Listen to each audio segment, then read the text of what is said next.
You're listening to another Woodshop podcast, the okayest podcast of its type. Your hosts are Daniel Dunlap of Daniel Dunlap Woodworks and Peter Kapar of P-Trees Workshop. You can find them as well as the podcast on your favorite social media platforms.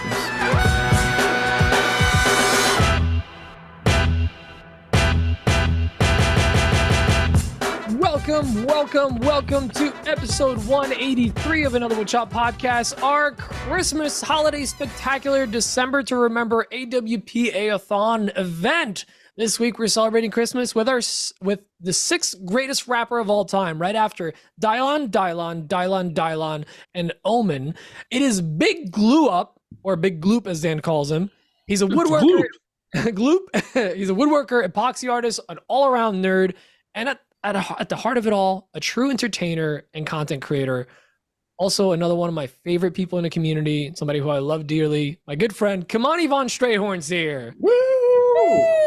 I got the Pete intro. I'm good for the rest of the year. I don't need anything for Christmas. Yep, it's also tax deductible. Oh, fantastic! So yeah, please write that off. Yeah, you're gonna get 50 cents. Yeah, we're gonna write off this episode too. Sweet, can't wait for that 1099.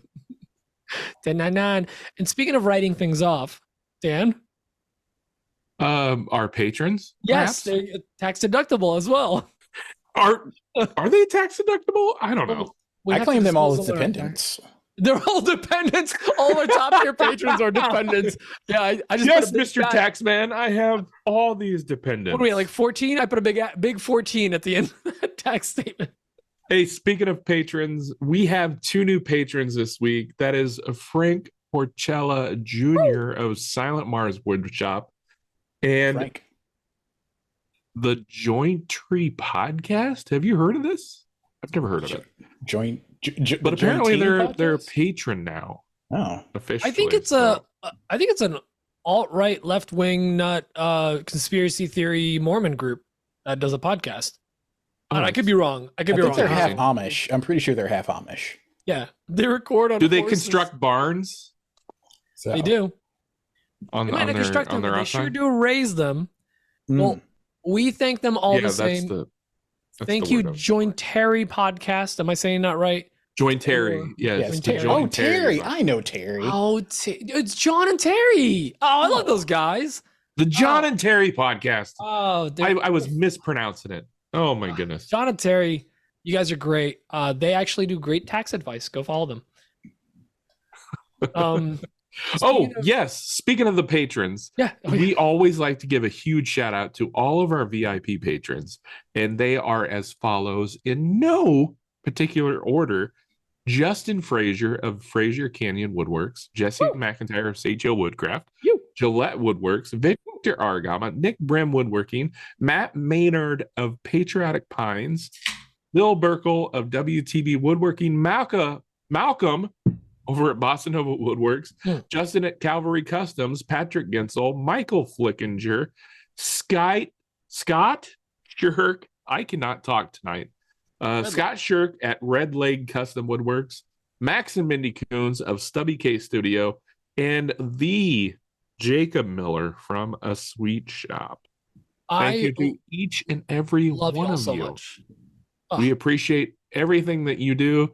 We appreciate all of our patrons. If you want to join the Meh Army, go over to Another Woodshop Podcast. That is not correct. Go over to patreon.com/Another Woodshop Podcast, and you get joined up over there on one of our 4 tiers.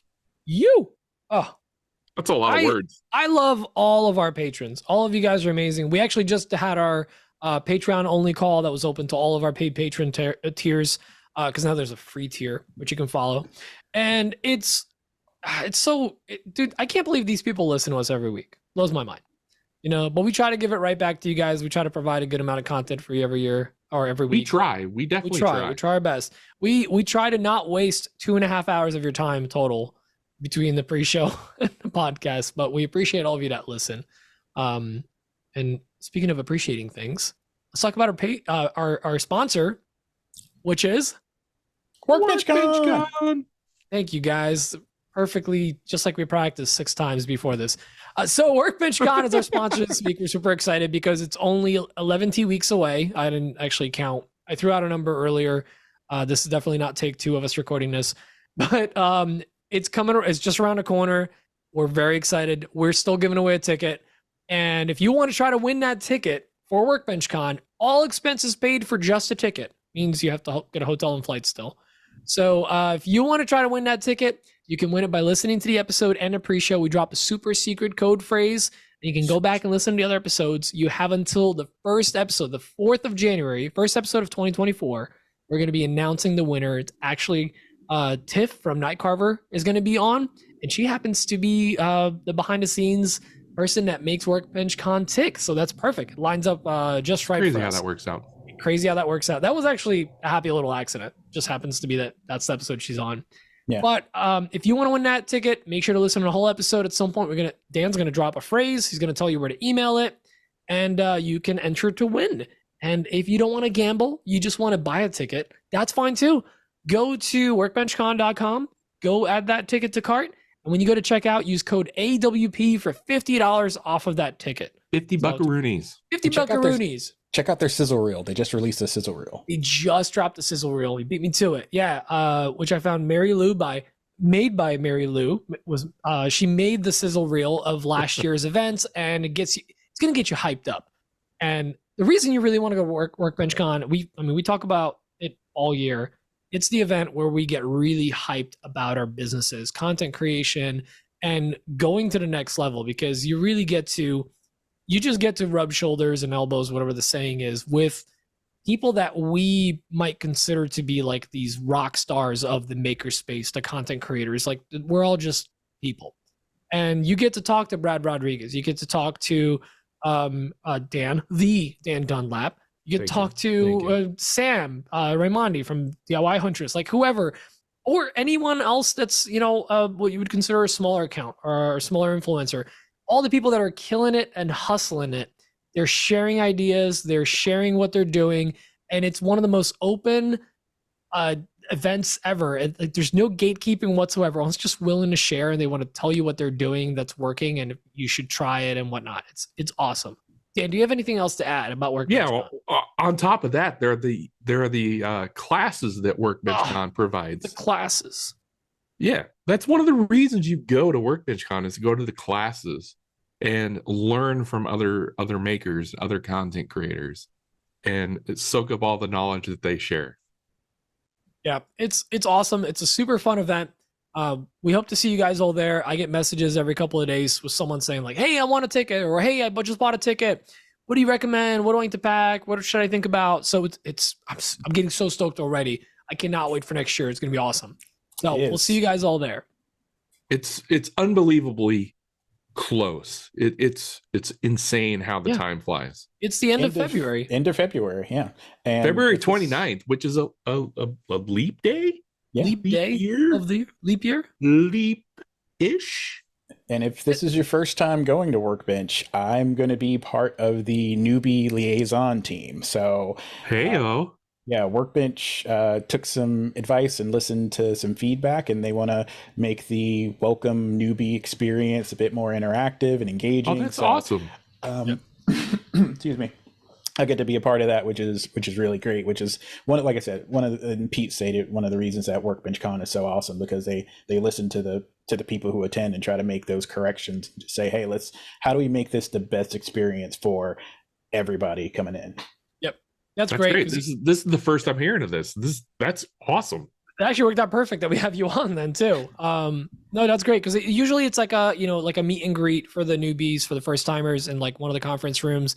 And then it's like, you're free, go run, like figure it out, So it's really nice for people that might not be as ingrained in a community and interact with, because like we all kind of knew each other because of COVID happened and stuff. And we kind of went there and we're like, well, we know each other already. Like, we're best buds. Yeah. Oh, yeah. Like that's where we met you there for the first time, right? Yeah, that was the first time in person. Yeah. Yeah. He's much shorter. We've actually gotten emails from folks that said, so whenever we give out our code phrase, I've gotten a few emails now that say, I don't know if I belong here, but here's the code phrase and hoping that I can win a ticket. Yeah. Let me just say that if you even question if you think you belong there, you belong there.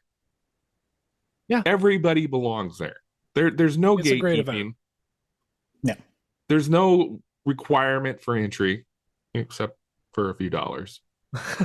But there's no barrier to entry. You know, you don't have to have a certain amount of followers. You don't have to have any of that.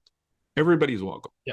The only barrier to entry is the Paul Blart cop that'll kick you out of the lobby at midnight. Where are your badges? Where are your badges? I'm gonna do the quick story from last year where there was one of the security officers that like the bar closed down and they're like, you all gotta leave, and he stood up on a block and he tried to get real assertive. His voice cracked. All legitimacy went out the window. And we all were just like more like, he's not worth it. We walked away. You know? Like, I felt so bad. I'm like, oh no. We're all listening until that. Oh, I thought you were going to tell the story of how Lindsay almost got me. Who? What? Oh, Lindsay. Okay. I thought you were talking about never mind. No. We'll save that for later. Continue with that story, yeah. Oh, I was going to say how Lindsay almost got us kicked out of the bar area. For some reason, the security guy who was like, hey. Lindsay from Woodbrain. Woodbrain was like, hey. There's only one Lindsay. Your friend over there, we need you to get her to calm down. She can't keep yelling that stuff in the lobby. And I was like, all right, why are you telling That's not going to happen. Why are you telling me, yelling? Though? Titty Nick! But officer, that's his name. Right. Yeah. Okay, on a lighter note, I feel like the hotel management probably dreads this conference every year because we are rowdy. We are rowdy. I mean, when we were there, they were just finishing up a conference of like a bunch of pharmacists. So literally it was a bunch of like nerds going to a convention. And then literally we walk in like, yo, we're going to shut this thing down every night. Every night as possible. Every night.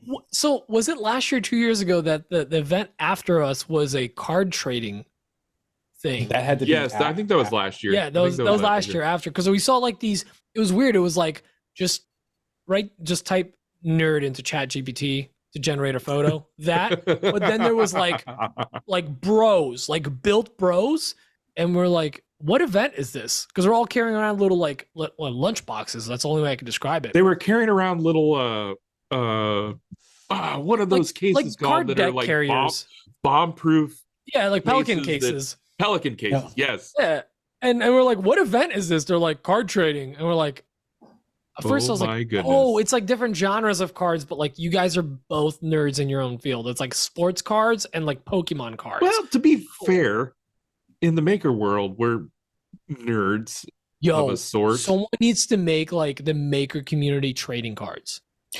Dave, where's Dave? 3D Dave, get to it. I think that's a collaboration thing between Dave and maybe Paul Jackman. Like you put together 5 holographic Jimmies and you get like a Blue Eyes White Dragon. It'd be amazing. So good. That's fine. You've played my trap card. It's the Pallet Jackman. Well, actually, if you get the whole Making It crew, you create like the dragon or the T-Rex. The T-Rex from the show. All right. Well, usually we would go right into who the hell do you think you are? Well, before we do that, I just want to get a quick thing. I did some research. Joinery Podcast is a podcast. Weird. It is? I'm just going to do a quick recap of their episode. I did listen to last week. I just blanked on a name. Totally forgot about it. It was a little interesting. I got about halfway through, but the gist of the episode is basically Ben is into weird stuff. So Ben found and he figured out that you can use it to into, and it's called the baldo. The dough ball? No, it's a baldo. And it has nothing to do with baking? Nothing to do with baking. It's for is it like a wig? Like enhancing, It's for the other half of your body, and it's basically to like rescue your marriage. And they talked about it for about an hour. Basically, what you do is you take your, you stick it inside, and then you take that and you put it inside. And if you do like it right, apparently you have something called a ballgasm. Oh, is that not bleeped? Ballgasm? Ballgasm wasn't bleeped. Well, what about? Oh, that was bleeped. Okay, so I can't say that on radio. So basically, they talked about this for like an hour, and then the funny part was at some point they're like, "I can't wait for Pete to recap this." So here's my recap. I honestly don't know what they talked about after that. I was just sitting there in shock in front of a fire pit listening to this podcast. But yeah, if you are into, then you want to, and then you want to put that inside, and if it works, you're gonna save your marriage. It's the turducken of bedroom stuff. And I just want you guys to know that the bleeping, it was for a reason. This wasn't a funny bit. This is actually what they talked about for an hour. So, you know, Joe and Harry podcast. We learned how to do bleeps, so we're gonna lean into it. Lean in hard. Yeah. Wow. Yes. Put on your Baldo.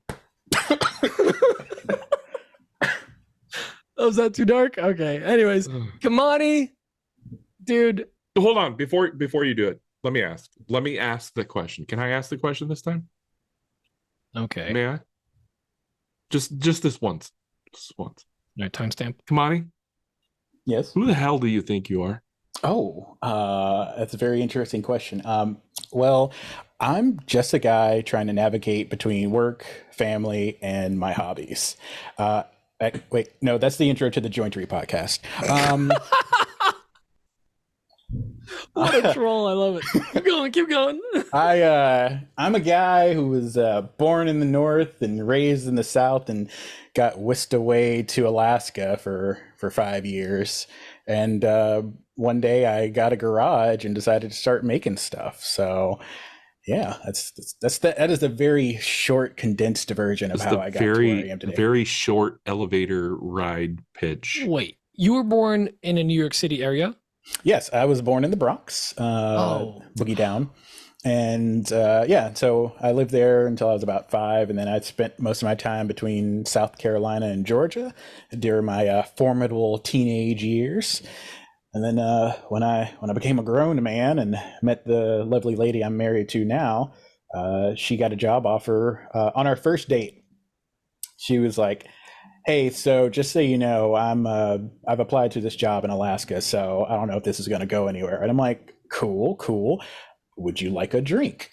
And and I woke up in Alaska with both my kidneys. That was the surprise. But yeah, she got the job because she is very intelligent. I went out there about a year later, and yeah, we did the living in the tundra thing. So I lived in a small town called Bethel, and Bethlehem. Bethel, Alaska. Oh, that's the other place. And Bethel's claim to fame, and if you want to Google it, is if you type in Bethel Taco Bell on YouTube, you will see how small that town is, and that gives you the highlighted version of living in a very small town. But yeah, I did that for a few years. Taco Bell, yes. The short version is there's no fast food out there. The closest thing to fast food is a Subway. There's no major chains of grocery stores. There was no movie theater out there. Did they airlift a truck? Yes, they airlifted a truck. That's the Taco Bell? Yeah. Okay. Oh my Alaska goodness. wins again. Why do they have to airlift everything to every place in Alaska? There's no way to get to Bethel except for by plane or by boat. Or airlift. Airlift, yeah. So yeah, it was a very interesting story. But if you want to learn a little bit about a small town in Alaska, I'd say just Google Bethel Taco Bell onto YouTube. It's a very interesting story. I've seen all the History Channel and the Discovery Channel and the TLC shows about ice and road truckers, Truckers, yes. gold digging. Everything I know about Alaska is from the History Channel. everything I experienced was on Alaska State Troopers. So I was about to say that's one of my favorite shows. That was a solid show. Oh yeah, no, it was. You think, oh, that's pretty wild. It's like, no, that really happened. Yeah, oh, that's Alaska. Yeah, that's rural Alaska. So the city is like any other city. It's just big buildings, it's cold. But yeah, when we got married and decided we wanted to like start a family, be a little bit closer to home, so we moved one state over into Washington. And it's funny you say that, one state over, but it's like 1,200 miles. Leap, and you gotta go through Canada. It's right next door. It's fine. We got pregnant and bought a house, and I had my first garage, and there was a workbench, and I was like, oh, I was also kind of cheap, so I was like, I can build furniture. So some trusty 2x4s and some galvanized pipe, and my rustic furniture started. I want to back up a little bit. I think this little statement could put our tiny podcast on the map here. We got pregnant. I almost called him out on it. You got pregnant as well. So you put in how much work? I at least 50%. You had the idea, really, and then she did the work. Yeah, I mean, I helped. You're so lucky she doesn't listen to this. she knows. Would own you. She knows. She knows what I did. A call back to earlier. Luke and Ben, this is how you save your marriage. You have kids. You start a family. You don't get the baldo. Okay? You don't get the baldo. Things are boring. You have another kid. You don't do that. The marriage advice given today is not condoned by Van Stray or any Van Stray properties. Yeah, if you want to call it another Woodshop podcast. Yeah. Oh my God. So we should invent something called the pod and call it like the AW pod. The podo. Yeah, but I've always been a creative. So my background's actually in photography. So I went to school for photography. So doing that and design I also work. went to school for photography. YouTube.com. You learn something new about you every day, Dan. Yeah. Small world, dude. Right? What? Political science. Yeah. Yay. Yeah.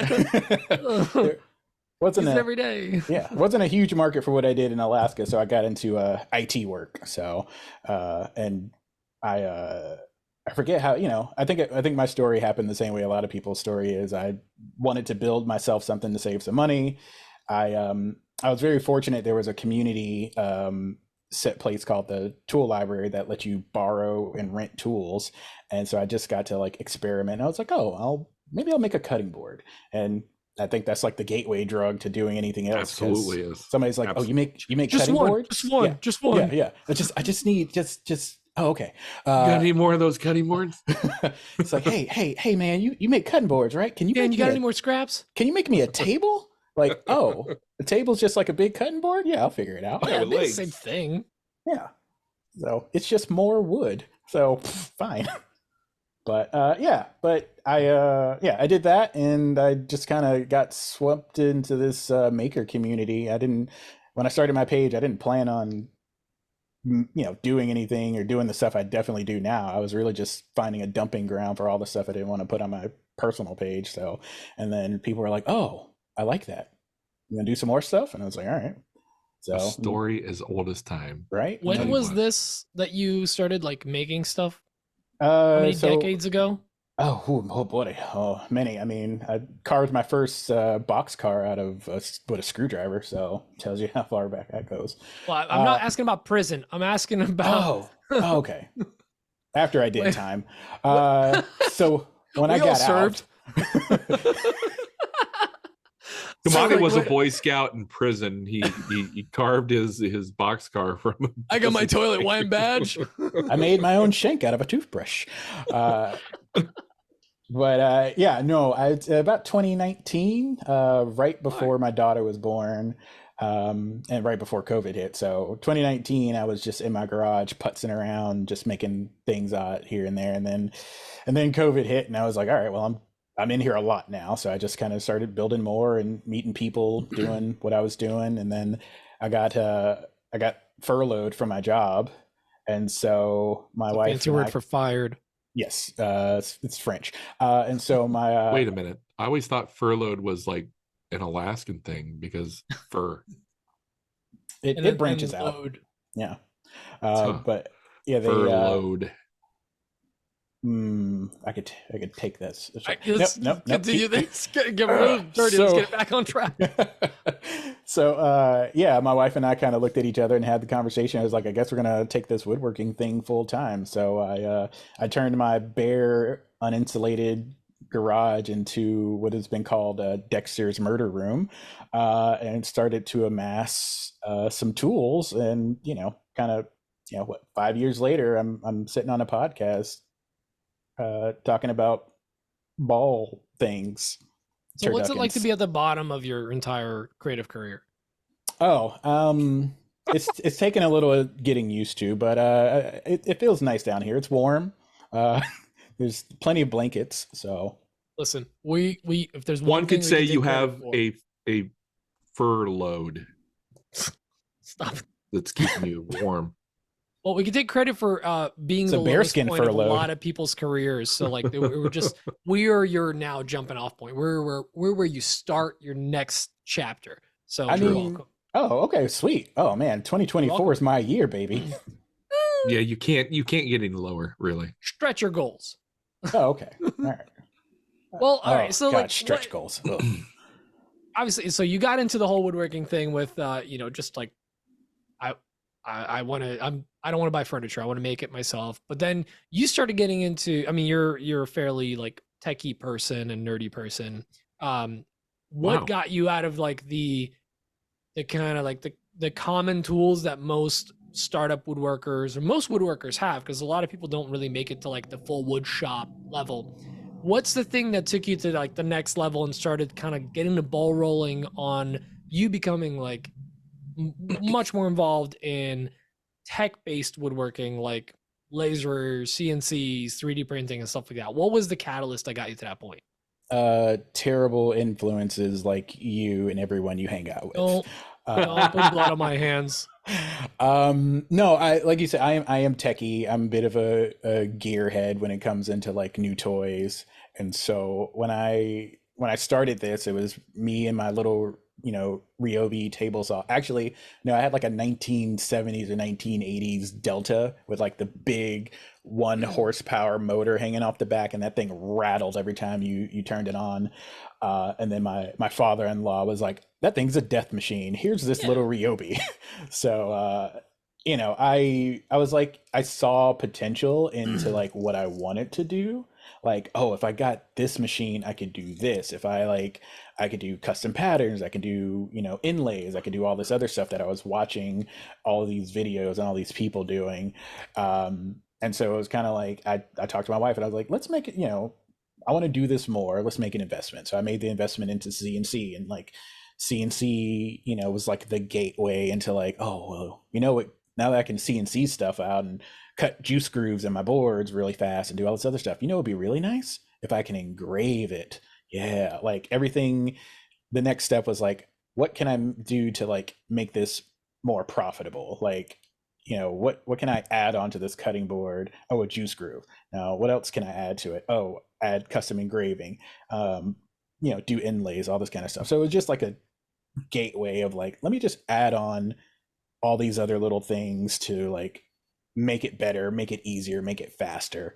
And like I said, I like technology. I like new products, new projects. So I just want to keep learning to like how to do that stuff. Right on. And so like, a lot of our listeners, I think majority of our listeners are actually guys kind of like me and you, not so much like Dan. So people that are actually got their life together. Ouch. I'm kidding. No, but it's guys that work a full-time job and then also run some kind of woodworking business, whether it's a hobby that makes money or like actually an LLC or whatever.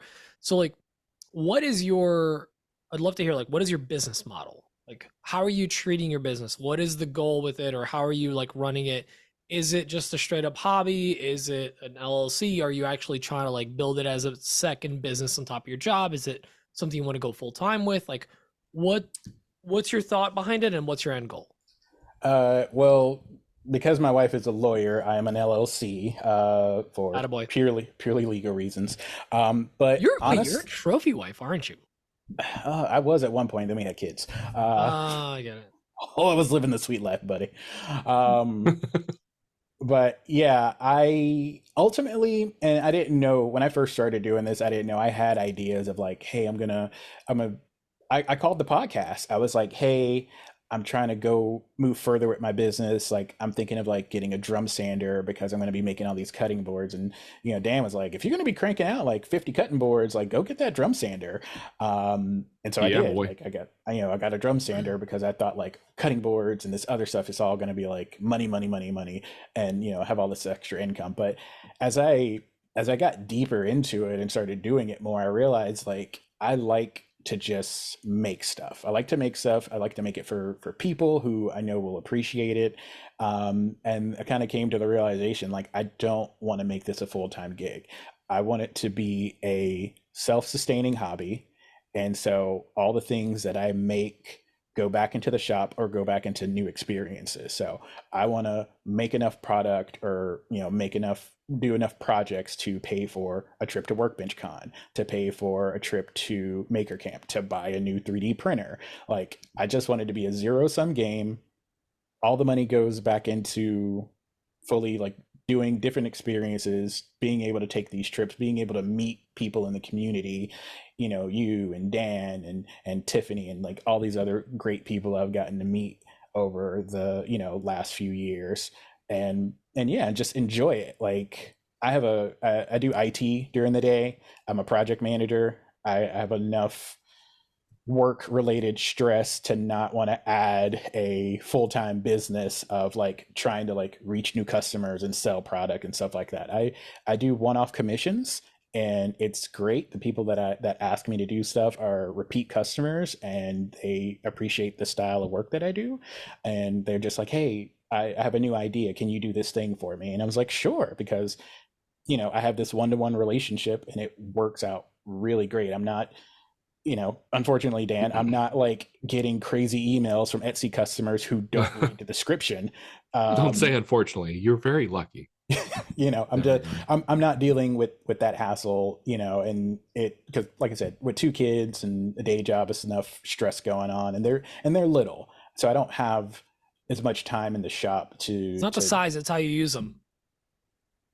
The children, the kids, yeah, make them clean. Yeah, make them clean the shop.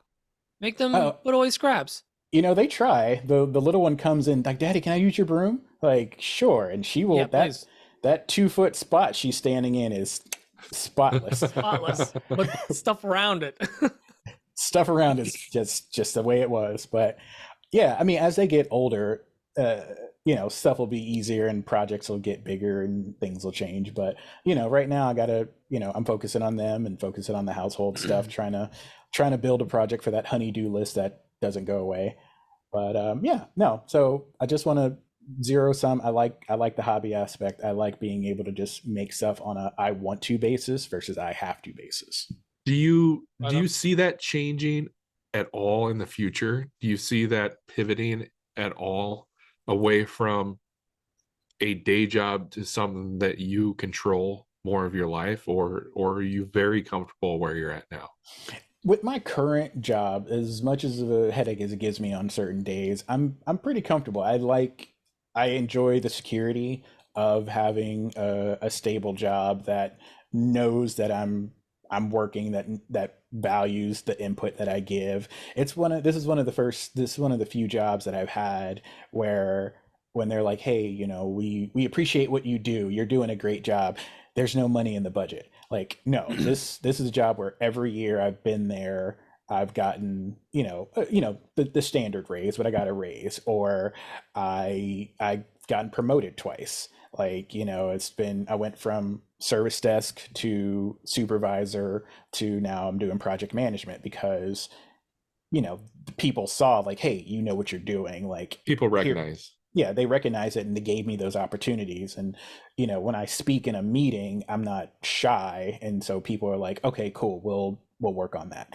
And so it's nice having that security to kind of do all that. And then at night, just go like, oh, I'm going to putz around on the laser and make some Christmas ornaments, or, you know, and I can like batch these things out, or I want to make a chessboard. And so I'm just going to do it because I want to. And then if it sells, it sells. If it doesn't, I don't care. I just wanted to learn something new and experiment. And, you know, if down the line when the kids get bigger and I have some of that time to allocate more towards the shop, if I come up with a process or a project or something that's easily repeatable that people want, that can either match or be a significant, you know, income provider, you know, I'll have that conversation. But for now, like I said, I like having that separation. I like having my place to go that's not work related, to just do me and on my terms. Right.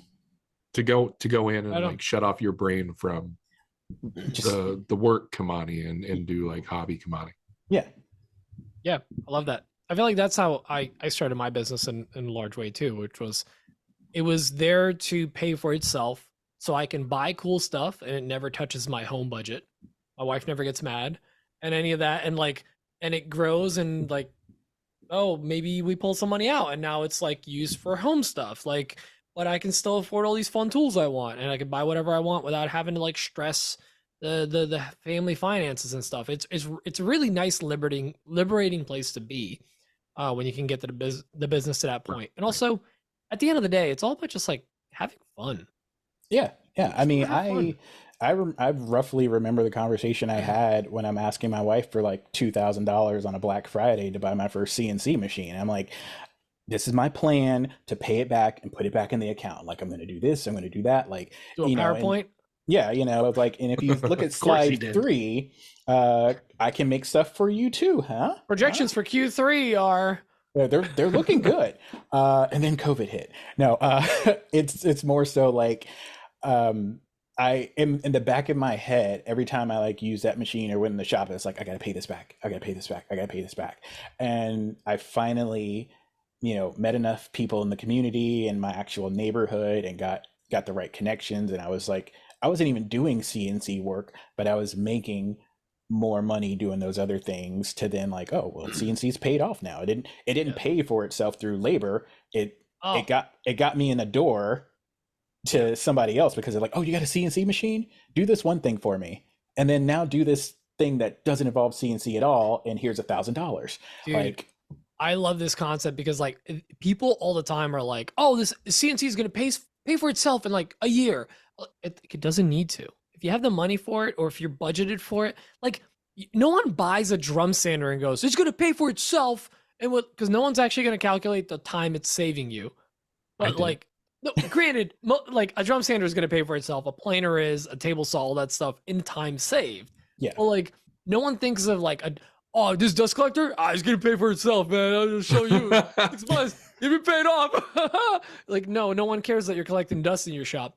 So like a CNC, like we think of like a tool that like prints you money, quote unquote, you know, a laser or CNC, a 3D printer, like it'll pay for itself. Like, yeah, but like, don't think in that way. Is it gonna open up enough doors for you to cumulatively pay for itself and other things going forward? Mm-hmm. Yeah, and that's the same thing with the laser. I got the laser. The laser was an investment I did with my brother. I was like, hey, I really want this. The deal's good. You know, let's buy it. But once again, it's generated some money, but it's more so the other doors that open, because there was like, oh, you can do this now, do this other thing, and this other thing generates its own source of income, because they're like, oh, you made this really cool sign, you know, using your CNC and your laser, like, could you make this thing for me? And I was like, sure. And it's like, and I'm honest with people. I was like, I've never made that before, but if you want to work with me, I'll do it. And like, yeah, they're like, sure, I like your vision, I like what you want to do, let's work it out. So yeah, they may not have officially like pay for themselves in like machine hours or labor, but they opened up those other doors that got me in a zero-sum game where, like you said, Pete, I didn't have to ask my wife when bamboo went on sale, and I was like, buy now. And there you go. So also these tools aren't going anywhere. They're going to pay for themselves over time or whatever, even if they haven't yet, or 10 times over the next 10 years. So who cares? And they hold their value. So if you want to sell them, if you decide to get out of the game. Except for 3D printers, man. Oh, that's a rough business right now. Are you still trying to sell that Prusa? I am, yeah. What do you want for it? Let's talk. Make it 350. 250. I'm actually to me for free. Kind of serious about buying that. No, you're not, Dan. Stay in your lane. We'll take this off the pod. Can I make zero clearance sensors on the printer? No, you can't. It's not a big enough bed. It's yeah, more of like a Dan. You don't need another headache. Like after the holidays, let's talk. Yes, I like that. All right. All right. Well, why don't we?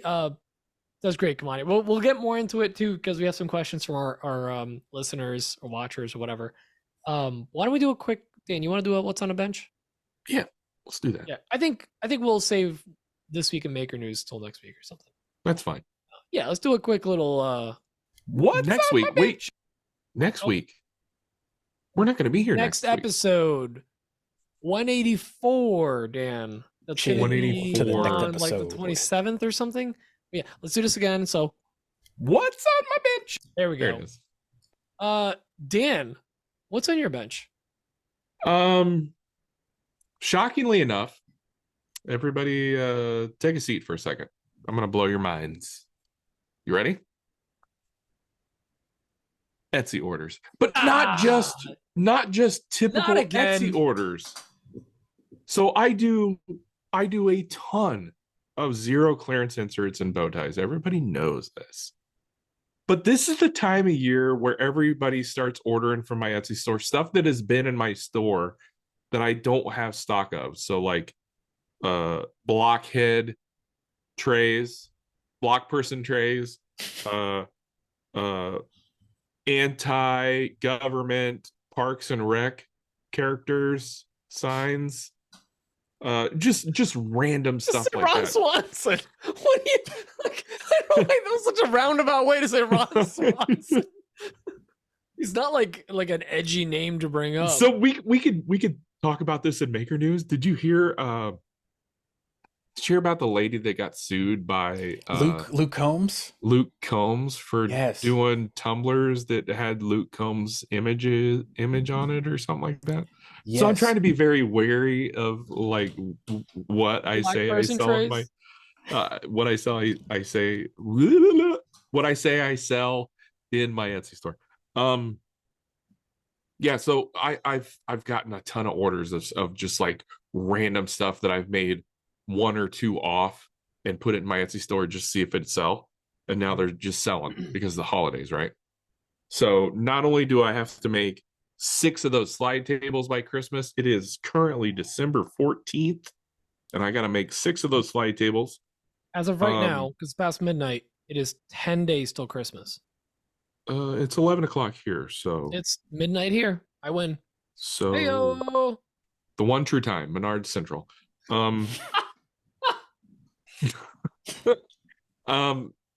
Yeah, I'm literally drowning in Etsy orders. I feel like there are going to be so many people that are disappointed. And you have your lead time pushed out? Yes, of course I do. Of course I do. Okay. But just seeing the orders in the queue fills me with stress and anxiety. You know, I can do it. I can do it, but it's always in the back of my head that, oh my gosh, I'm gonna leave somebody disappointed, and it's just it's stressful. It's stressful. I don't know what else to say. Anything else going on? No, somebody help me. Somebody send help. Brayden and Nick, can you guys donate some time? Actually, last weekend Nick Brim showed up at my shop and he helped me quite a bit. He glued up a lot of panels. I want to say. Did Bray Daddy help you too? He did not. He didn't show up. Well, you know what I say to that? That guy. I love the beep button. It's so nice to have. No, Brayden has his own stuff to do, and I never sent him a reminder, so there's no big deal. My shop isn't big enough to hold 3 bodies. It really isn't. I mean, 2 people in that shop was more than enough. So Nick actually glued up, I want to say 20 panels. Whoa. For all those tables that I'm doing. Yeah, each table takes 3 panels. So I need to do 6 tables, so I need 18 panels. Was he gluing them up in your shop or somewhere else? My shop. Yeah, he showed up. And I fed him bush light.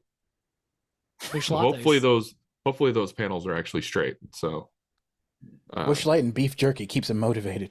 Ooh. Actually, I didn't give him any sustenance. It was all bush light. Really? It was all bush light. A charcuterie board? No. Nothing? No. You're the worst. I know. There may have been a Twinkie. I don't recall. Oh, all right. Sounds pretty solid. Okay, that's good. That's how you know you're loved. So I know my what's on the bench is a repetitive record on repeat. What is the saying? It's on shuffle. Your life is on repeat. I don't know. I don't know. Yeah. Anyway, I want to hear. Go. Oh, I was gonna say, Kimani, what's on your bench this week? I was gonna toss it to Kimani. Okay. Well, yeah, but I did it better.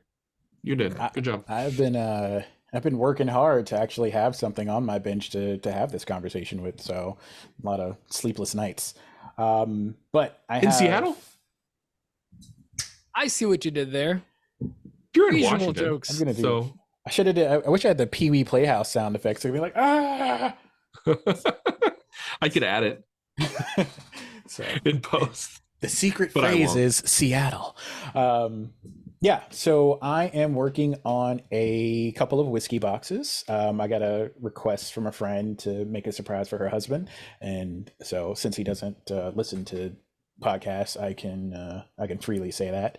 What are whiskey boxes? I've heard of like whiskey smokers. It's literally just a special. Just a box that you can put, you put whiskey barrel. A bottle of whiskey in. Yeah, I think it's just like there are different types. There are It's just like a fancy presentation of giving your friend a bottle of whiskey or scotch. Yeah, and there are some people who will like make them bigger, and they'll put in like the glasses stay in there and the smoker stuff stay in there, and you have like yes. Mine's. This is the first time making one, so mine's not that fancy. She saw one on the Offerman wood shop, and she was like something like this, and I was like, I could do that. The Offerman wood shop, President Nick Offerman from the one and only, yes, from the upcoming movie Civil War. President Nick Offerman, not to be confused with Marvel's Civil War, Endgame, whatever. Yeah, I don't know. It's one of those. When he's not trying to save what's left of the United States, he does woodworking. But it's on his Infinity Gauntlet. Yeah, he's like, it's bacon. Parks and Rec, Last of Us. Like all the other things he said. He snaps and everyone turns to bacon. Sounds wonderful. The dream. I know, right? That's the dream. I got a cutting board that I told somebody I would make them like a year ago, and finally put that into a glue up. And I am going to work on big gloop, and then I'm going to work on my first chessboard. So, end grain or just like some kind? No, just flat, standard base grain chessboard. So it's you glued up end grain to end grain? Are you Nick and Braden in a secret chat group that I'm not aware of? Are they they're all working on a chessboard? Oh, I don't know. I haven't. No, I try to avoid as many chat rooms with Braden as possible, but he keeps popping up. So bring on the brim. I can use some more of that Nick Brim in my life. Oh, sorry, Nip Brim. Free the nips. Nip bring. Oh, sorry, Nip bring. Bring the nips. But yeah, I think I have like ADD or something like that, because I go into the shop and instead of just focusing on the box, because the box is an actual paid project, I'm like, well, I'm going to cut all this wood. I might as well do these other things while I'm here too. I have that same problem. Yeah. So I stood there probably for a good 15 minutes with like analysis paralysis about like, what's the next thing I need to cut to make any of this work? And when I finally like got out of my own way, I was like, oh, I realized like I didn't cut backs for my boxes. So, so yeah, I've corrected that now. So I've had analysis paralysis last for weeks. Oh yeah. Knowing it's a real problem. Yeah. And I think that's what stops me from like doing certain things. I'll like overthink it as I'm sitting on the couch. Like, I need to go out there and do this. But how do I want to start this? And then by the time I figure it out, it's like, Well, it's 11:30. I'm not going to do nothing. Exactly. And GTA just launched an update, so like, what are you going to do? Right, those hookers are going to take care of themselves. True. Pete, what's on your bench? those hookers aren't going to run over themselves. If you don't know what we're talking about. Oh, no. No? Oh, we are sponsored this episode. We are sponsored this week, so let's keep it NT-17. It doesn't have to be PG-13, but it can't be rated R. So, all right. So just over the clothes stuff. Yeah, exactly. Over the pants handy. So what am I working on this week? I started working on ice climbing tools last week to try to get some delivered by the end of the year. Jake was nice enough. Jake from JV Woodworks, Jake Vance from Vance Refrigeration and State Farm. That guy. He was nice enough to come over, help me out, and in about 6 hours, we knocked out way more than I've ever been able to get done in a day. At least routing them over and all that stuff. Prior to that, like I've been on like a 3-week stretch of every other night I'm in the shop till like 1 or 3 a.m. Like real late nights getting stuff done because I tend to get like I was shaking my head yes until you said 3 a.m. and then I would no. I've been getting like fired up like or getting really into the groove at like 6 or 7 and like by the time you like really get going before you know it you look up and it's 1 a.m. So because we work until 5 it's it's hard to like get into the groove. I actually always think back to there's an account out there. It's 5 to 9 designs, I think. I always think of that. It's like it's not a 9 to 5. It's the 5 to 9. It's what we do in a shop when we get out of work, because you only got so much time. But anyway, so I've just been I've been on like this 3-week stretch. We had the vendor event a couple weeks ago. We're doing all this stuff. Now I'm working on these ice climbing tools. And this week we've been trying to get a car, and that's a whole mess. I'm not even going to talk about that. Buying cars sucks, and car salesmen are the worst people ever. They're probably great people, but what they have to do for work is the worst job in the world. And whoever invented it needs to be like deported. put him in Yikes. Like, I don't know. You were banished. Romania. Boom. I don't think we have any Romanian listeners, but it's just buying a car. Is that where they make the lettuce? Yes, that's where they make the lettuce. So that's all I'm going to say. Buying a car is the worst freaking thing ever. And luckily I don't need it desperately. So I've been getting to be like the walk away guy. I actually can walk away from deals. I actually enjoy car shopping. I literally enjoy it. Yes. I love it. But they play such games. Man, I love the game. I love the hunt. The fact that I was looking at a $50,000 car and they told me there's no wiggle room on it, on the price, and I'm like, oh yeah, yeah, okay. And then by the end of the conversation, we were like $1,200 down already, and I'm like, this is nowhere near to the number that I wanted. I'm walking away. So we'll see what he emails me next week. Oh yeah, they'll call you. That's the fun. But Dan, there was no wiggle room. He's not making any money on this. I have to talk to my manager. Yeah, get out. Get the out of here. I'm so over that. I'm gonna use the heck out of that button. Anyways, aside from that, because that was like a frustrating part of my week, because that wasted hours of my time. Got so many hours. Exactly. So the other cool thing is the local farm that we live near, the Tranquility Farm, where I did the vendor event recently. They reached out. They actually, one of the owners or managers like approached me at the event. She was like, "We saw like you had so many followers. Like we're really excited when you tagged us." I'm like, "We're neighbors. Like I come here for my eggs. like I literally shop here for my essentials." And they were like, "Well, if you still have any ornaments left, you can bring them into the store, and we do a consignment at 20%. We're basically whatever sells, we keep 20%, you keep the rest, and then we'll just give you back whatever you don't have." And I'm sharing all this because people have actually asked me about the consignment part of it. So they're taking 20%, which is apparently not bad based on what some people were telling me. Yeah, that's not bad at all. Like 30, 40, 50%. So you really got to mark up your stuff. I was able to keep it kind of at the holiday vendor event and still make a profit on it. Aside from that, I've this whole like, all right, this is gonna be a weird rant, but this is the first year that I genuinely feel in control of my holidays as far as making goes and making products to sell. Reason being is like, I jokingly always talk about like, it's cutting board season, it's pre-holiday. I just make 25, 30 cutting boards from all the scraps I have. when people approach me like, hey, can you make me a board? No.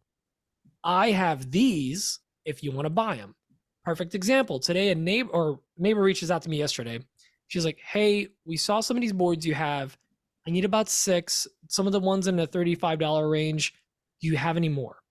I had 4 of the ones that she was talking about. They're all different sizes, different woods, all that stuff. And I had a slightly bigger one and a slightly smaller one. She ended up buying 7 cutting boards for me on the spot. Like, came over, picked them out. I laid them all out on the table. She's like, this. And I had to do no marketing, no nothing. It was just like overflow stuff from the holidays. And like, I'm not stressed about, I need to sell these by the holidays, whatever. They just go into a bin and I sell them at the next vendor event, or next time I have a wedding, they got a gift. Boom. I don't have to do anything. You know, so I talk about this every year of like, remove stress out of your holidays. Because Dan, I feel for you, because you're going to be working up until Christmas and then probably past Christmas. I am. Just because that's the name of the game. But this I'm going to be working up till Christmas and sending out emails and begging for apologies and sending out discount codes. And that's really rough, man. I feel that, because that's every year that I've done Christmas, I get slightly better at managing my time. But the first like 4 or 5 years were an absolute nightmare. Like, it's funny because like you're getting busier and you're getting to that point. I was not even that busy. I was just overworked and planning my time poorly and saying yes to everything. Oh, you want a custom cutting board by next week? Yeah, sure. I want the business. So I said something in my story today, and I don't remember the account. This is like a small account. They don't even have a photo. They have no posts. They interact with my content occasionally. And they said one of the nicest things ever to me that really actually got me kind of motivated. And I want to read a part of this because it genuinely made me feel good about what I do. And it was the story I was talking about, not basically what I want for Christmas, which is like, I don't want anything. I'm going to buy it. I'm going to buy it for myself. All I want is guilt-free relaxation and hanging out with my friends and family. My fondest memories of growing up when I was young, school was out. We got to play video games, watch TV. There was no obligations. I didn't have to do a thing that day. I could have just, bummed around and been fine. And not enough of us get that during the holidays. We work way too hard. So please, if you're listening to this, don't kill yourselves. Try to take the end of the year off, relax with your family, have a good time. But what this person says, okay, so I haven't ironed out the details, but I really think that a good fit for your YouTube would be a maker, psychologist, self-help, Teresa Conway, which is apparently like a self-help person on TikTok, type feeling where you make stuff while reducing people's guilt for not making enough stuff, while you also cheer people on to inspire them to make more stuff. I was like, this is exactly what I want to do. This is exactly what I want to do. I want to tell people that it's okay to relax, but also you can just do whatever you want. And you know what? After 6 wonderful and also terrible, stressful, and exciting years, I can finally say that this is the first holiday season where I'm genuinely not stressed. I'm not exhausted. I get to do what I want. And there's days that I have to work hard and pull some late hours, but damn, it's the first year that I'm like, I love this. This is awesome. And I get to take basically 2 weeks off where I get to work on my projects and have a good time. So sorry, that was kind of like a soapbox moment, but I wanted to share that because that just made my day. And I think it's really important to not burn out this late in the year. Definitely. Yeah. I feel like you're attacking me. Okay. No. It wasn't an attack on you, Dan. It's just like, it's really hard. And there's so many makers out there like hustling right now. And I cannot tell you how nice it was to start telling people in late October that I am out till January 30th for work. Like that's the next time I could take a job. And it seemed insane in my brain. And now it's like, it's like this makes sense because now in January I can take on work and not like get to January and be like, oh yeah, April, sorry. Like I gave myself a gap and it's great. Last thing I'm going to mention is Bamboo released a new product, the A1, completely flipped the entire 3D printing community up. Wait a minute. Is this Maker News content? It kind of is, but this is one of those things where like this machine came out and it genuinely is making me rethink my business, but also at the same time, I'm like, oh, it's the first time that I can afford it, but like, I don't need to buy it. It's great. I don't need to buy it. But when I'm buying new machines in the future, that's what I'm buying. So I just thought it was exciting. I did want to mention that because it's like, this is literally flipping the entire like community upside down. And good luck to anyone trying to sell a Prusa right now. And if you're trying to sell it, hit me up. Wow. You brought me on to attack me. All right, that's cool. I got a nice $200 budget. Welcome to my world, Kimani. See what you go through now, Dan. But it was very exciting though, because like I do love what they're doing. The one thing that's actually come out that's really good out of this video is I recorded a YouTube video, and I'm the kind of person that like I won't even start recording a new one until the last one's done. And I'm so terrible at it. I have a bunch of videos in the chamber. The last video that I was like a quarter of the way through editing was on when I got the Bamboo X1 Carbon. They've now updated that one. They've released 3 more printers, and I'm like, you know what? This video is officially dead. I can get started on a laundry room. So it's kind of exciting. It completely ruined my video concept that I had and all the video that I shot. Doesn't matter because now I can move on to the next project. Kind of washing my hands of it. So happy little accident. Anyways, enough of that. Little dirt off your shoulder. Little dirt off my shoulder. Let's jump into I guess questions for yes, please. Kimani. Yeah. Go, Black Betty. Ramble lamb. That's a good one. All right, so let's why don't we play the one that's entirely in French first? Whoa. Hey guys, Kimani, I think I remember last year you made a list of what you wanted to achieve in 2023. Can you give us an update on it? Alright, for tonight's question, I've been full-time woodworking since October, and since it's been really hard to make a single YouTube video, and it makes me wonder, is it really possible to do both quality YouTube video and sell products on a daily basis? I've seen a lot of woodworkers make the transition to only content, so maybe the answer is there.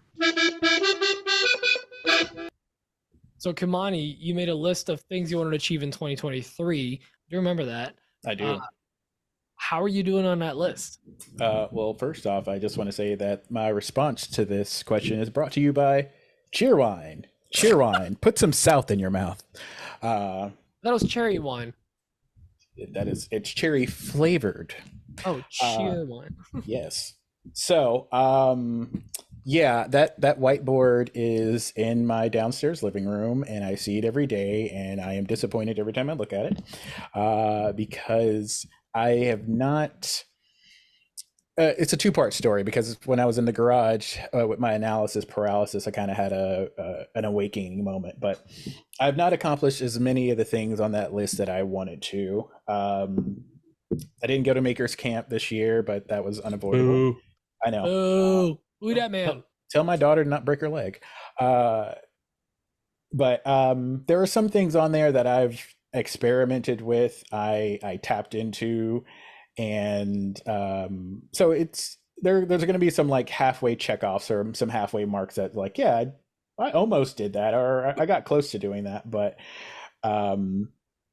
yeah, my moment that I had in the shop was basically me realizing that I put a lot of stuff on that list, and that and, you know, because I was really ambitious, I was really motivated going into the next year, like, this is going to be my year, I'm just going to do all this stuff. And I did things that weren't on that list and that were really awesome. So I'm, you know, yes, the list is still pretty full, but I'm not going to beat myself up about it. And next year, I think I'm going to kind of reverse it. I'm still going to put down a few things that I definitely want to do and be a part of, but I'm going to try to leave a section blank and just start putting down the things I actually did, so that instead of having regrets about the stuff I didn't get to do, I can look at my wins for things that I actually accomplished, or, you know, things that weren't in my radar. Like, if I get a chance to work with a new sponsor, I'm going to put it on the board. If I do a new design that I've never done before, or I do one of those Feldhaus weaves and it doesn't look like trash, like, that's going on the board like 2 times. You know, I'm going to make it a board full of things I'd like to do in a reasonable way, but also a board of like my wins and my accomplishments, because at the end of the year I should be able to like look at that and go like, hey, there were some ups, there were some downs, but you got to do like some awesome stuff. Or you like I expanded like my skill set, and this is about growth and being in this community. I see so many people that inspire me to do so many things, and so if I get to it, I get to it. If I don't, I don't. But I'm going to try to count my wins going into next year and see how that plays out for me. Count so let me this as ask a win, this. please. Like this, Yeah, this is like absolutely a win for you. Let me ask you this. As far as your 2023 list goes, Mhm. the things that you didn't get accomplished, do you just swipe those off, or do you carry those over to your new 2024 list? I think I did some of that for 2022. So 2022 things carried into 2023. Some of those got marked off, or at least halfway checked off. But some of them are like ongoing experiences. Like on my list, it was like learn Fusion, and I am by no means a pro at Fusion. But this year, I actually designed a tray, and I designed like 3 things and printed them out, and they work. And I was like, oh, so I've learned currently enough Fusion to like make something and get it out of the program onto the 3D printer and make a physical product. So sure, I put a little check next there. I learned some stuff in Fusion. And video creation, like I've created a couple of videos. There's a lot still in the can, but I've done more of that. But they were like, do a new 3D pattern, do this type of cutting board, do a Feldhaus weave, do like some of that other stuff. Like that stuff, some of that stuff may carry over, or more so it'll be like, I'm gonna, as the opportunity arises, I'm gonna make it a point to saying like, hey, this month I'm gonna do this thing, and then see if I can put it on the board, versus like looking at and trying to stress myself out by looking at a list of like all these things I got to do, but I don't have to do. This is not a full-time job. This is for fun. So why stress myself out? You're beholden to your own list. Exactly. So, I'm my own worst timekeeper. So like, I make artificial deadlines in my head, and then I freak out trying to do them, and then I burn out. So, and sometimes I do that on purpose. I'll let projects stack up, and then I'll just spend like 2 weeks in the shop doing everything, getting everything knocked out. And then I'll take like 2-3 weeks out of the shop, and I'll be like, oh, okay, that was good. I don't have anything like over my head. So, but I'd like to try things differently and just say, hey, I'm going to experiment. I'm going to cut some wood down. I'm going to try to make a couple of cutting boards. If they work, they work. If they don't, they don't. Worst case scenario, it's a lot of wood I got for practically free. It's good quality wood. So I'm only putting my labor into it at this point. I'm not putting in like, I didn't go buy zebra wood or purple heart and I'm trying to like, oh, I need to make that money back. It's more like, I have a whole bunch of sapele and walnut and I made it and it looks good or it doesn't. Somebody may buy it, or I'll sell it for like $50. Right on. Not to saturate the market, but more so just like it's taking up space. It's like Pete said, like it's Christmas time. Here you go. Get it out of my shelf. I got a little spending cash for the holidays. Yep. And I'm going to try to swap my batteries before my video dies. But to Thomas' other question, I had a really great conversation, and I'm a strong believer that certain things happen for a reason. So on Wednesday, I got to speak with Joe Jack from I Make TV. He did a class at WorkbenchCon this year, and he got online. He was like, hey, I'm doing like 30-minute Zoom sessions for free until the end of the year. Do you want to talk about content creation and video, or you want to spitball ideas?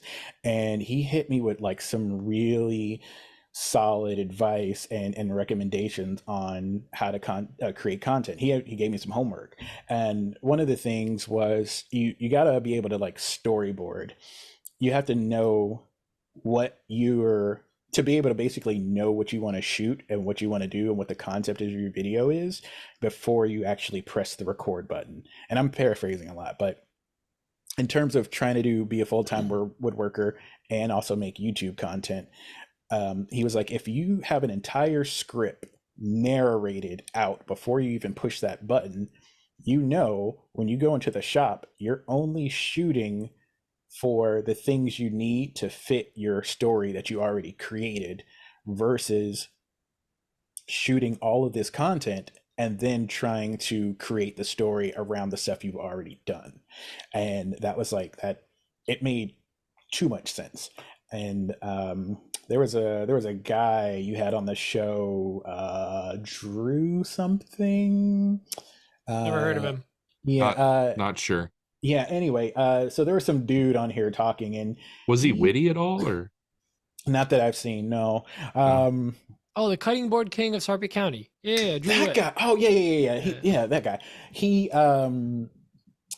does a lot of that. He does a lot of storyboarding.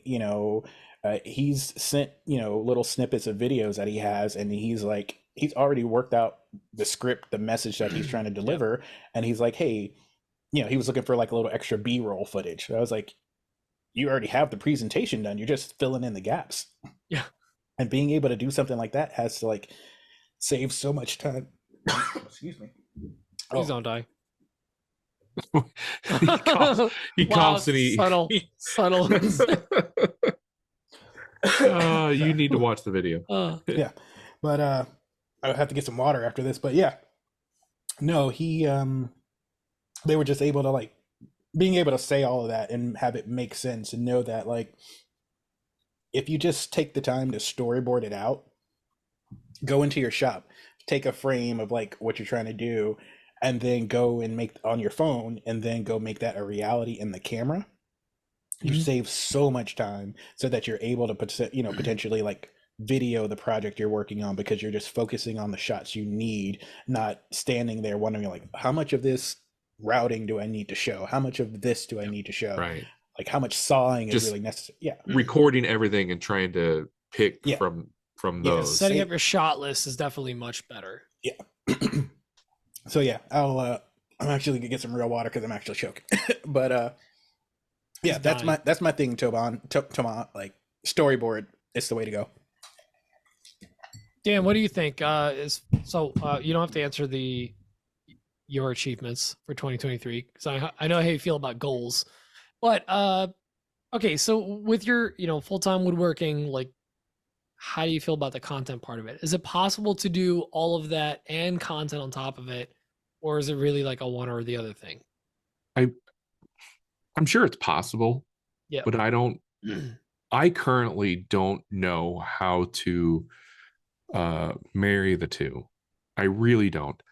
I feel the thing that I'm doing, and this is just for me, I feel like the thing that I'm doing is so boring and so monotonous that I do not have any idea how to show content around what I'm doing. It's so difficult right now. It's actually adding quite a bit of stress to what I already have, because I am a quote unquote content creator or an influencer, whatever the hell you want to call me. I guess I do kind of fit that bill, but like lately Etsy has taken over my life and I don't know how to marry the two, because everything is just the same old humdrum thing over and over and over again. And while I am grateful for all the work that I have, it's also a bit of a geez, how do I put this? It's overwhelming. It's overwhelming, and it's a bit of a hurdle, to be able to marry the two. The bottom line is I don't have a good answer. I really don't. And if somebody has an answer for me, please, I'm an open book of sorts. I want your input. Yes, Pete? I have an answer. So Dan's wrong, and here's why. Okay. Oh, I'm kidding. No, I 100% agree with Dan. So something you have to consider, Toma, is that the 10 to 40 people that you follow on YouTube that are just absolutely killing it, that are making content, they're getting paid off of YouTube, they're doing a good job. They got to that point struggling a lot, figuring stuff out, putting in insane hours and being insanely invested into it, because it's a lot. Like that's why you that's why you often hear from these creators that they stop doing commissions, they stop doing something else, they stop doing client work because they just could not take that on. It's a lot. It's so much. It is so much work. It's ridiculous. It is really hard to manage. And the people that do it and do it well are killing it. They're absolutely killing it. They're great at what they do. Or they're just like, just making it by. You never know. It's the Instagram reality thing. Like, for all you know, they're struggling, they're barely making it, and they're getting all the help in the world they can get, and they're just getting to that point. It's hard, and it's okay. Also, you don't have to be a YouTube star. I've even had, I forget who, honestly, may have even been Malcolm, that was like, hey, because he jokingly reminded me, you know, like, how's that YouTube video going? And then he goes, listen, it's not like, you don't necessarily need to do YouTube right now. You're killing it in other fields. Just keep doing it. And it was like, it was really encouraging, because it's like, yeah, there's all this stress to be a YouTuber, be whatever. Like we had Lizzie on here. She only does Instagram. She doesn't mess around with YouTube. She does her thing and she's killing it. She's feeding her daughter. She's feeding herself. She's thriving. She's a staple of the community. And she has one YouTube video, and it's like a collab with a walrus oil, you know? So you don't necessarily need to be a YouTuber to be successful. My goal, actually, to answer the goals part that you asked, Kimani, like I think about this a lot, because I made it a segment this last year where like, oh, I listened to last year's episode. Here's where our goals are from last year. You know, like one of my goals was I want 100 listings on Etsy, because Etsy is going to be my big thing. I made more money this year than I did last year. But I keep looking at the Etsy number and be like, oh man, I'm a failure. I'm like at half the number I was last year. But like most of my work has come in from outside of that through like batch work and like commissions. Not like, oh, make me a table, but like, I need 50 of these. I need 20 of these. I need 100 of these. Can you make me these? Like that's the work that came in that really paid the bills. Aside from that, content, another thing. So like, you never know where your money is going to be coming in from. And like, look at even, you know, shoot, look at Coffee. Coffee had to truly start doing work on YouTube. He had to get help. That's why I don't like making goals. Right there. Your story right there is because you never know where life is going to pull you. Everything could change in an instant. It really could. You know, at the beginning of the year, you're saying, just like Pete said, I want to give all my energy to Etsy. And before you know it, you're doing all these other things, and you're doing commissions. And, you know, like Pete said, you know, you look at the numbers, and at the end of the year, you made more, but you weren't doing the thing that you made the goal for. Yeah. But the end goal is still better. So making goals is kind of a silly thing to me. Growing and going up is the only goal. How you get there, it doesn't matter. Look at, I love what's happening with Chance and Michael Hurling with the whole hat thing. Like Michael Hurling was a furniture maker. That's what his business was. He was looking to build furniture. And right now he's getting a crazy influx of cash for just making hats. And it might not last forever. It probably won't. It might just be Hurling hats like for forever, you know, like might be in a new company. But like he's successful at something that's helping him grow, that's helping him scale, so that in a year he could be like, I'm hiring a videographer, I'm hiring an editor, they're going to shoot my video, they're going to edit it for me, and I'm just going to get that out and I'm going to tell my story. Boom. Because you know what? At the end of the day, we're one person. We're one effing person. I'm going to say this once. We're one person. That's like the third time you said it.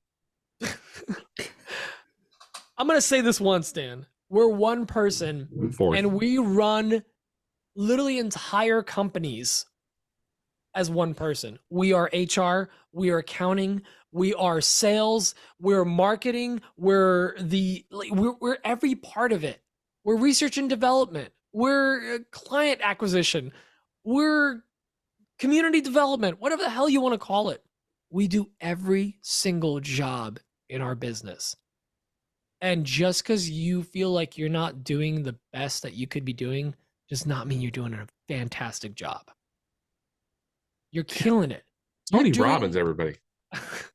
You're doing the level of work of like your full-time job. There's 20 people, 50 people running that company. That's just you. And you're killing it. And it's okay if you're not killing it to the level of the guy next to you. We love you either way. I'm not even laying on a couch. I just want to play that sound clip with some like rain sounds in the background. Like, right.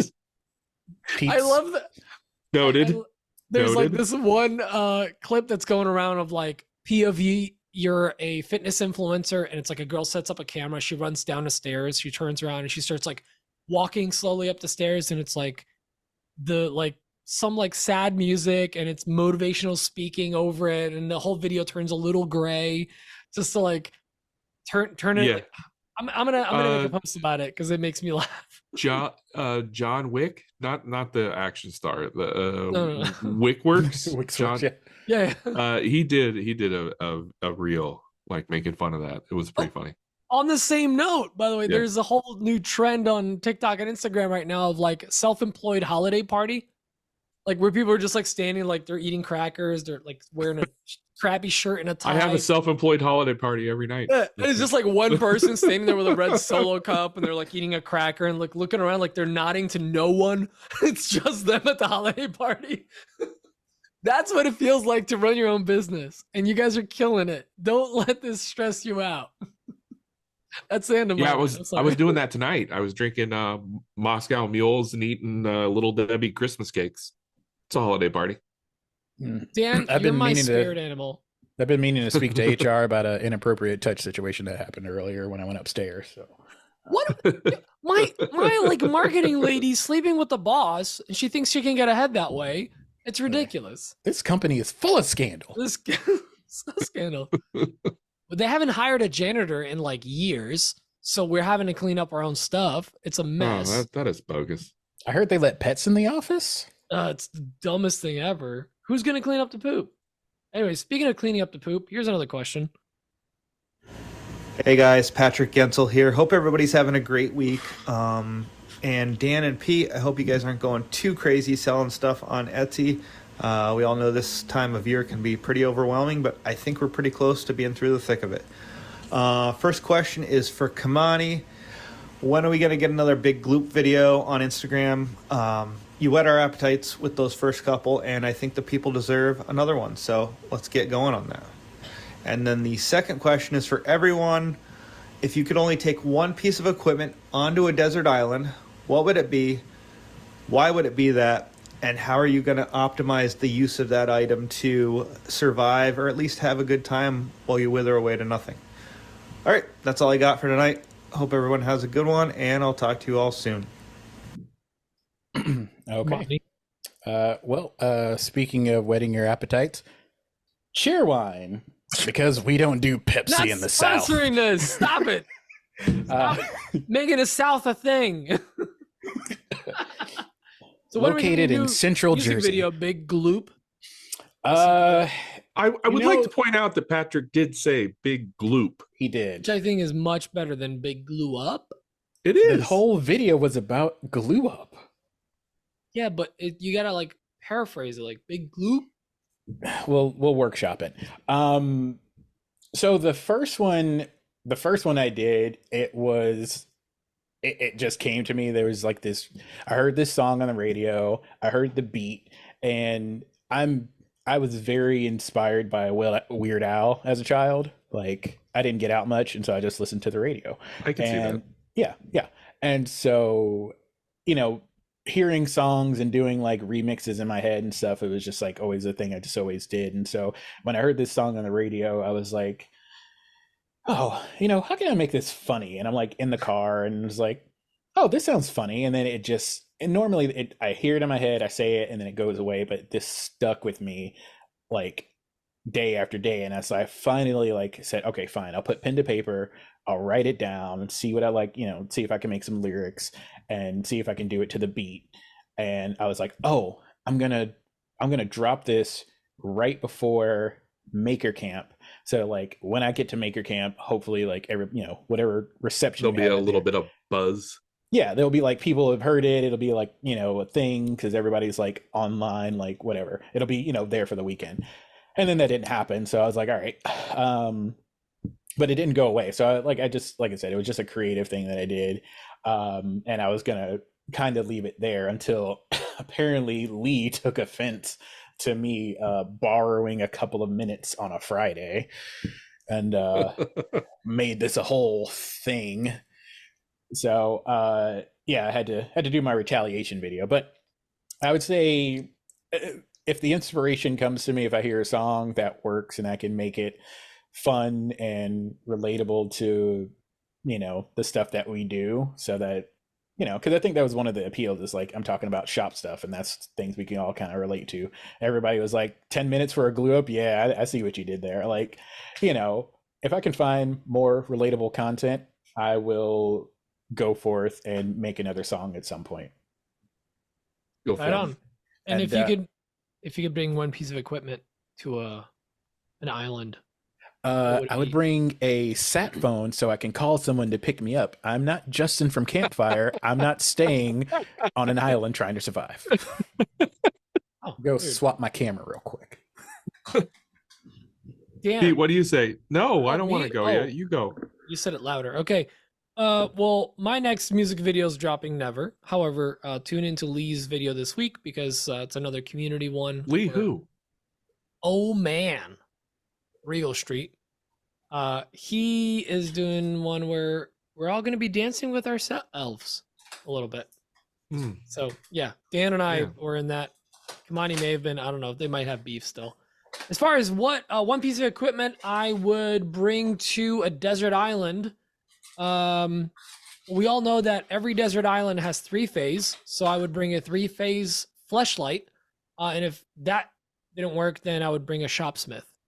Did you said flashlight, right? Dan, what would you bring to a desert island?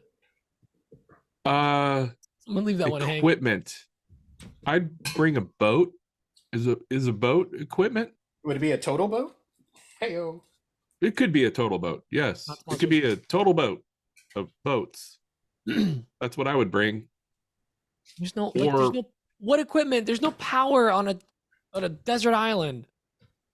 I don't know, but a boat is a good one. That's a good one. Whoa. Back up. Are you giving me sass about power on a desert island after you just said you're going to bring a 3-phase flashlight? 3-phase, most common things you can't plug into 3-phase. That's what I'm saying. Whatever. I'm bringing a boat, yo. Hey, so what does 3-phase and me have in common? They both have a third leg. All right, so next question is from... Well, you're not going to ask me when my next beat drops? Dan, when's your next music video dropping? Look out, y'all. It's coming out in March of 2026. Oh, I can't wait. We're going to do a duet. Right after WorkbenchCon 2025. 6, whatever. Doesn't matter. It's not coming out. All right. Ouch. Next question is from Braden, and he recorded it on a speak and spell. Hey guys, it's Braden. Your number, like, I don't know, 8.5 best fan or something like that. I have a question that I think Kimani probably can help me out with, but everybody feel free to chime in. Where do baby makers come from? Ooh. Thanks, guys. Have a great night. Hard hitting. Where do baby makers come from? Kimani? Well, I think my wife was born in California, and she's made all of my babies. So. Now she's made them. But before you were saying we were pregnant. Yeah, he was saying we. Yeah, you were saying you were. I was a contributing factor in this. If you see my precious children, you'll be like, oh, they look like you. Yeah, I did work. If I trip on a curb and bang up my face and have to go to the hospital, yeah, the curb definitely helped, but it's not the main reason why I have an injury. You sure? You sure it wasn't the this fall is like to the analogy. curb? Yeah, I don't know where you're going with that. I was really waiting for something. You helped. It's not the curb that hurt you. It's the sudden stop. It's the sudden stop, exactly. So, yes. So, Braden, when a scroll saw loves a dust collector, they have a special handshake that they do. And once that handshake is over, the dust collector walks away in shame, and then the scroll saw is left with alimony payments. What and the? then, and I can't do any better than that.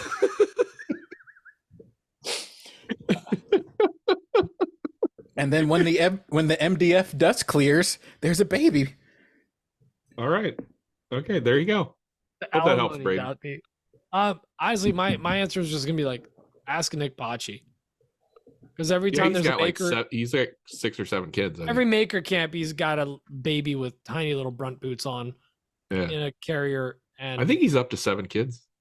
Something like that. I don't know, man. And they're so dang cute, those little guys. Oh, Jesus Christ! All right, next question is from. Oh, it's the last question. From, was that it? Well, we have one more. No, that wasn't the last question. We have one more from Yosef. Oh, Yosef. Hey guys, this is Yosef. It's been a while. I keep on forgetting to record my question every week. But this week, it's special. I remember. Because I like money. But anyways, guys, my question is not woodworking related. Since this is Christmas, what is your favorite Christmas movie that is not Die Hard and not Home Alone? Thanks. Dan, since you're coughing. My favorite Christmas movie of all time is The Grinch That Stole Christmas from 2000 with Jim Carrey. That's a good one. I can quote that whole movie all the way through. My wife and kids hate it because I will not shut up. Oh, but what am I going to wear? I love that movie. I can quote every dog line from that movie. I'm sure you can. It's cheese. Okay. Kimani, Christmas movie. Don't say Die Hard. He told me I couldn't. First, thank you, Yusuf. I appreciate that. Before I answer my next question, I just want to know this is brought to you not by Cheerwine, brought to you by water. Stop. H2O yourself. Okay. Take sponsorships. Yeah. Everybody needs to hydrate. That's how we stay alive, Pete. There's water in my drinks, I think. There you go. See, you got to start. Water in my body already. I make my own water. I was gonna say The Grinch That Stole Christmas because my wife calls me a Grinch, and I just relate to that character. I think he gets a bad rap. It's the greatest movie. It is a great movie. I like the. We were talking about this earlier. The new movie with Ryan Reynolds and Will Ferrell, Spirited. That's a good one. I'm trying to think of a movie that I can like watch like every year besides Die Hard. I really, honestly, I have a list of like action movies that are around Christmas but not Christmas related because sometimes a Christmas Story. No action movies like Lethal Weapon is set around Christmas, or Reindeer Games, like action movies around Christmas. So like I'm not always into the sentimental Charlie Brown Christmas and stuff like that. The Mariah Carey Christmas special, first one. The first one. The first one wasn't bad. So yeah. You lost me at Mariah Carey. None of your answers are valid. But Dan, all I want for Christmas is you. Stop. But yeah, there's a. I would say if you want regular movies, Spirited, that's a new movie that's out. Noel, you mentioned that earlier. All my answers. The Santa Claus, those are the first couple of those are pretty good. God, awful. What? So, all right, I won't steal any more answers, but yeah, I prefer action holiday movies, but yeah, there's a couple that'll get me. The Grinch being number one. Thank you. Allowed. Pete. By the way, guys, Dan hates Christmas. Just want to put that out there in case you haven't gotten the gist. His mayo grew 3 sizes that day. Christmas steals the thunder of my birthday every year. Of course I don't like it. Oh, there you go. See, valid. So Kimani, is it me and Christmas have beef. Kimani stole a lot of my answers. Yeah, one of the greatest Christmas movies of current times right now is Spirited. And it's with Will Ferrell and Ryan Reynolds. It is unfortunately only on Apple TV Plus, or whatever. Great movie. Noel, solid movie. I know you asked for one, but I don't have one. Holiday is a hilarious movie. Highly Where recommend. the hell are you guys getting these movies from? Netflix, bro. Holiday is hilarious, and it's good for any holiday. I'm talking like Valentine's Day, 4th of July, nose picking holidays. What's up, Kimani? You're doing this. No, I remembered one more. Oh, please. What is it? Oh, Scrooged, the Bill Murray version. Yes, Oh, finally. Forgot about that. A good quality family movie of hatred. Of hatred. Yeah, my wife is a big into the Muppet Christmas Carol, the original version, not the newly edited version. Yeah. Agreed. Then there's also like, you know, the subtle ones like the Die Hard, that's like the subtle, like, it's around Christmas, so it's a Christmas movie. Harry Potter takes place around Christmas too for some of the parts. Bro, are you trying to Gremlins? throw Harry Potter into this? Yeah, I'm happy to. That's Sorcerer's a stretch Stone? and a half. No, Come it's not. on. I'll show you a stretch. Bend over. Anyways, but I'm going to throw a wrench into the works. I'm going to say that the best viewing pleasure thing you can do around the holidays is not any movie. It's all the holiday specials of all your favorite shows. Take The Office, every holiday episode, every Parks and Recs holiday episode, Letterkenny holiday episodes, whatever. I think that the holiday episodes for a lot of our like favorite TV shows are where it's at, because they're kind of cheesy, they're corny, they're 30 minutes a pop, and most of our shows are multiple seasons, so there's multiple episodes of that. I love holiday episodes of my favorite TV shows. Futurama, great holiday specials. Good spot. Bob's Burgers. Bob's Burgers I like the holiday classics. special, the best. Linda puts up the tree in October. Yeah, Linda, you go, girl. Bobby. Right. I'm a fan of the classics, damn it. I like A Christmas Story. I like National Lampoon's Christmas Vacation. This is why you're single. I've been married for almost 20 years. On paper. And in real life. I've never seen I don't know any of these movies that you guys are talking. Spirited Noel? What the heck is this? Bill Hader and Anna Kendrick. Anti-American bullcrap is this? It's basically Pitch Perfect, but the Christmas special. Don't like any of those No, things. I don't know what you're talking about. No. There's There's not enough singing for that. I'm gonna die on this hill. Holiday Christmas specials of your favorite shows. Boom. I agree with that. All the holiday special, Christmas special offices. I Met Your Mother.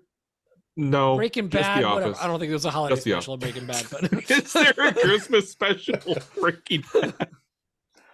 I'm the star one is who made of climbs down the crystal meth. chimney. They're decorating the Christmas meth tree. is this Christmas meth tree? Oh, Christmas It's Santa, tree. yo. Wait, that's perfect. Oh, Christmas tree. Oh, Christmas there's tree. the show title. There it is. I knew it would hit us. No, we can't do Christmas tree. It's sponsored. You can do Chris Meth Tree, M-E-H. Chris Meth. That's how Mike Tyson would say it. Chris There you go. Smith. Oh, Christmas. God bless this myth. Oh my God. Do we have any more questions? This is And kinda Elf. ridiculous. We'll just throw Elf in Oh, there. well, because- Okay, Elf, I'll yeah, agree with goes that. That's a outside, new yeah. classic in my That's opinion. a great. Not new? How old are you? It's not that new, but it's a great movie. It's It's only 2008. It's a new classic. I didn't say it was new. New When did the classic. movie Elf come out? Elf was released on November 7th, 2003. Oh my Ooh, God, I feel 2003. so old. That movie's 20 years old. New classic. You're so old. It shows. Yeah, that's fine. No, it's fine. I love you. Love you. Sometimes I forget we're different generations. Yeah, I just turned 85. Ripe old age. You don't look a day over 69. Thank you. He's got the hips of a 60-year-old and the humor of a 12-year-old. His Exactly. average is out. It's very accurate. It's all a game of He's a math guy. It's all game of It's averages. Game of averages. Speaking of average, That show didn't make it on HBO. average. Oh, I was just talking about this show. No, I meant Game of Averages. Oh, was that a show? Yeah. It was trying to. No, do it didn't like make it. You don't know. You don't know Exactly. about that one. It went to a different school. You don't know it. Well, speaking of shows that are canceled, Thank Is you this for one watching canceled this show. finally? It is right now. It's canceled for at least a week. It's going to get picked up again in 2 weeks by HBO or TLC or one of those. Catch us on Paramount Plus. Yo, can we stop with these streaming services? Just miss TV. Dude, you want to go? I could go on an hour-long rant about all the stupid streaming services right now. Let's save it for the post show. We'll do a Patreon. I got rid of cable because of all the crap, and now I have like 100 streaming services. Yeah, and I'm back where I started. Paramount Plus came out of nowhere and bought out half the stuff, and now you can't even watch it. Anyways, like none of these companies came from anywhere until they saw how good Netflix was doing. They're like, oh, we want a piece of that pie. So dumb. Here we are, bastards. Well, Dan, did we choose a phrase? We didn't choose a phrase. Why don't you use the one that you were just about to use for the episode title? I already forgot what it was. Oh, really? Merry Christmas. Merry Christmas. All right. Merry Christmas. Merry Christmas. Send that to us in an email over at awpgiveaway@gmail.com, and you will get entered to win a ticket to WorkbenchCon 2024. Yeah, let's go. So excited for that. Merry shout out to Christmas. WorkbenchCon for sponsoring this episode and giving us a ticket to give away to you guys, our wonderful listeners. We thank you so much. Guys, this has been another wonderful year. We have one more episode left this year. We're going to be doing it between Christmas and New Year's, which means when you're listening to it, it'll probably be 2023. But with this one, I want to wish everyone a Merry Christmas. Yeah, Happy Hanukkah. He botched the 2024, whatever, the dates. Trying to be sentimental right now. Shut your pie hole. Shut your mail hole. I'm going to get a lot of pie in this hole. Pete's just Merry a Christmas. positivity turducken. Happy Kwanzaa. Happy New Year. Merry Christmas. All the fun holidays. Yeah, that's it. Dan, you have any positive messages to send to our listeners right now? I love you long time. All I want for Christmas is you. Oh, quimetwee. Oh, quimetwee. Please make it stop. Okay. I love y'all. Bye. Thank you. Love you long time. Thanks for having me. Merry Christmas. Bye.